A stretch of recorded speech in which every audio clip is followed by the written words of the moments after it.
من المنصورة العبور اكبر سندوتش شاورما في مصر. شومة يا حبيبي، روح دمشق. اصل حكايه الشاورما حاجه من بتاعت زمان. السيخ شاورما اللي مدهن ده فاكر السرور فين بذمتك؟ شفت السيخ تحت كان عامل ازاي؟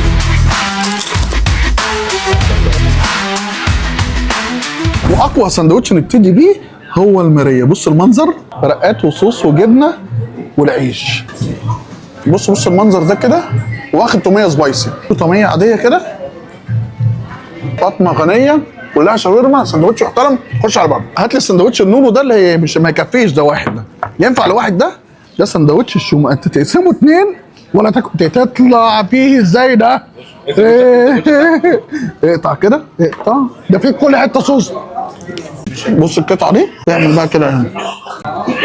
سندوتش حجمه نونو من بتاع زمان، ايام ما كانت مامتك كده تديهولك تاخد يا واد سندوتش وانت رايح المدرسه عشان تتغذى، وكان اجباري تخلصه. بص هو الفكره ان هنا هم عاملين كل حاجه، فاهم الدنيا ايه اللي هي بص هي الحته دي، هو المنظر ده كوليسترول فين بذمتك؟ شفت السيخ تحت كان عامل ازاي؟ كان يعلي كوليسترول من نظره بس دي. وناخد بقى البوكس دوت.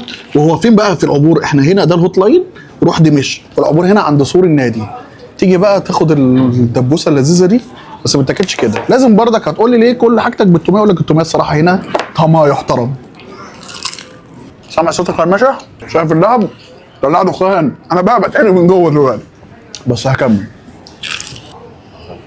بص ده كده في الشاورما. ده كده فين؟ احنا كده في قسم الشاورما. انا عايز الحته اللي بتبقى ايه يا خرابي. بص دي منظر دي خطر دي. ها طحينه بقى المره دي. تعالى بقى. ده الشومه اللحمه. شفت المنظر؟ انا عاجبني حته اللحمه قوي، صح؟ منظرها فعلا يعلي كوليسترول زي ما هاني فوق بيقول. تبسط، صح؟ حاجات اللي فيها الخير. سندوتش بتاع زمان يا ابني. اختبار كده ريحه الفراخ. الله، ولا كلمه. ده مش روح دمشق، ده روح هاني فود. تحياتي. دي فتة شاورما. احنا كلنا شاورما كتير وهي الصراحه 10 من 10 ونجمتين. انا عايز القمر دي عشان بالعيش. بص ده كده، تاخد واحده كده كده، شويه بطاطس تحفه مدهنينه، تعالي كوليسترول. الحاجه كلها بتطلع لهب. سندوتش في ايدي سخن مولع. سندوتش الشومه الجميل دوت. اطلب الفرخه واطلب معاها رغيف ابن الذين يعلي كوليسترول ده. خدوا بالكم الحاجات دي تعلي كوليسترول وتتبسط، تعلي ادرينالين. مش عايز اصور عليكم اكتر من كده. روح دمشق، تعالوا هتتبسطوا. اصل حكايه الشاورما 10 من 10، واللحم فوق سلام.